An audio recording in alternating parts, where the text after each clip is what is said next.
What's up guys, and welcome to my channel. My name's Amber. If you're new here, which you most likely are, I'm a hairstylist with over 10 years experience and I specialise in vivid colouring.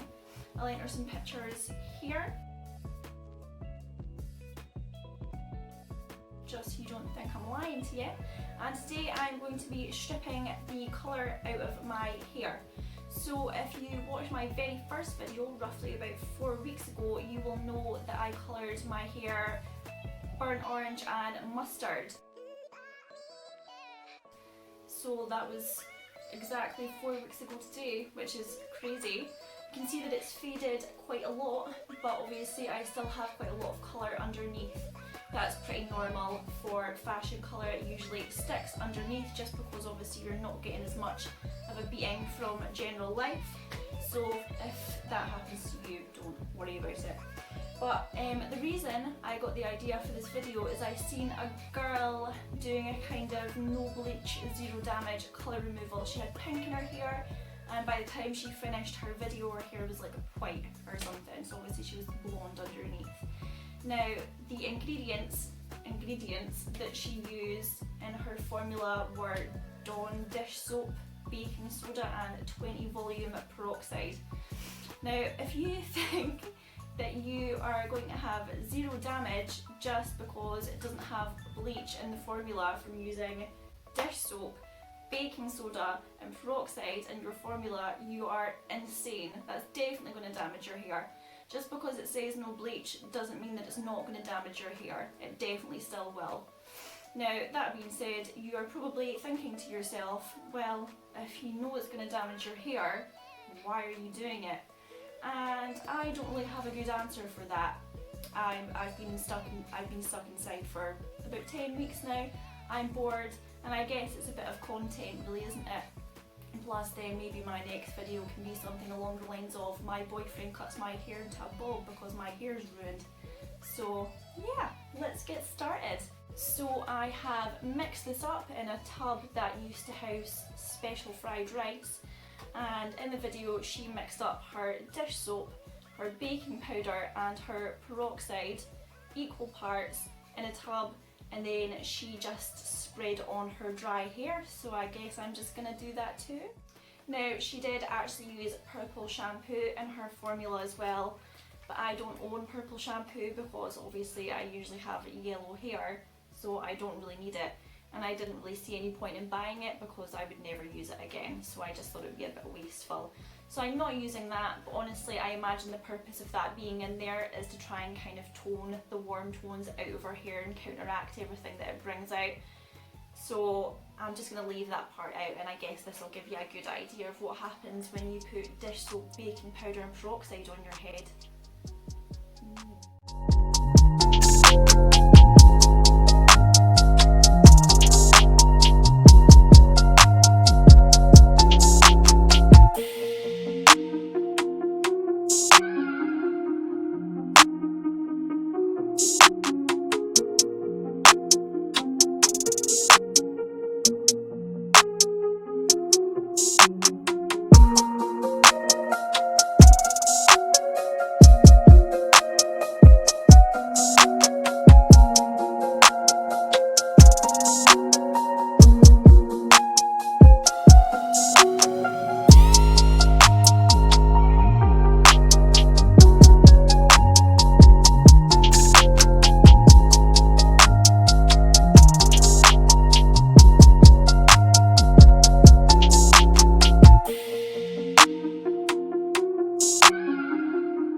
I'd be better at applying stuff like this. No. Okay, so I am going to leave this for an undefined amount of time because I can't remember how long to leave it on for. I'm going to clean myself up because I'm covered in this stuff and I'm gritty and feel gross. And then I will shampoo and condition this off, and we'll come back and see how it looks, if it's done anything, and go from there. So yeah, I'll see you at some point. Okay guys, this is the finished result.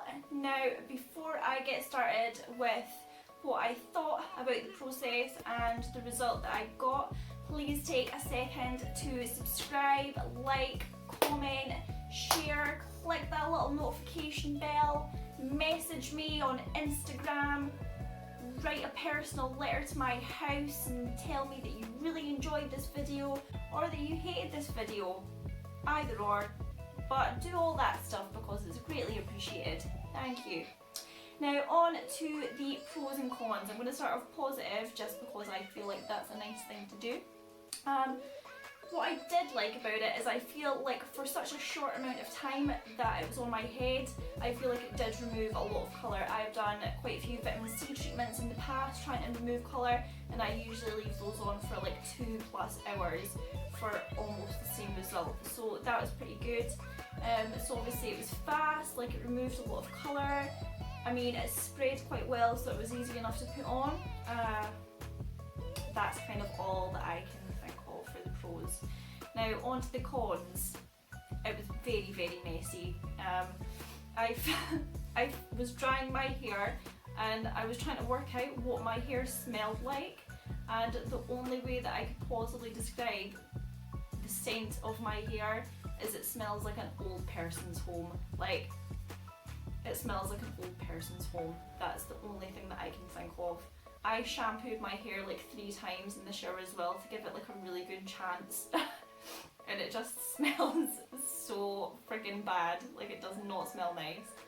Aside from that, I do feel like it has dried out my hair a little bit. I mean, I said that at the beginning of the video, like I knew that that was going to happen, but it definitely has. Like, my ends feel a little bit drier. It's not the end of the world, like I don't really care. But yeah, it definitely does feel a little bit drier. Another thing is I feel like it definitely left a coating on my hair. When I was drying it, it felt sticky to touch. Like, I was touching like the wet parts of my hair and I was like, my fingers were like sticking together. And again, I shampooed it like 3 times, so gross. So yeah, it was super sticky and I found it a little bit tuggier than usual to dry. I mean, would I do it again? Probably not. I usually just let my colour fade out naturally and then I go for another colour after that. Like, I'm never usually in a rush to change colours, so it's not a huge deal. But obviously if you wanted to do this at home and you knew all of this information and you feel like you were going to get a good result, like, go for it. It's honestly, like, it's not the end of the world. My hair wasn't like in terrible condition before, but obviously it was bleached, so whatever. But yeah, that's all that I can really say about it. It was fine. I got this result. Obviously I didn't use the purple shampoo, so obviously it's not ashier. Honestly, for the orange pieces, I don't really feel like it's going to make much of a difference anyway. But yeah, let me know what you thought of this video in the comments. Is there any other hair colour removal techniques that you have seen that you would like me to try out? Do you maybe want me to try out and video the vitamin C treatment? Is there anything else? Let me know in the comments, and let me know if you enjoyed this video, if you disliked this video, if you love me, hate me, anything. Let me know in the comments. But yeah, I'm going to enter some quick close-ups of how my hair looks just underneath so you can get a good idea, and I will see you guys next time. Thanks. Bye guys.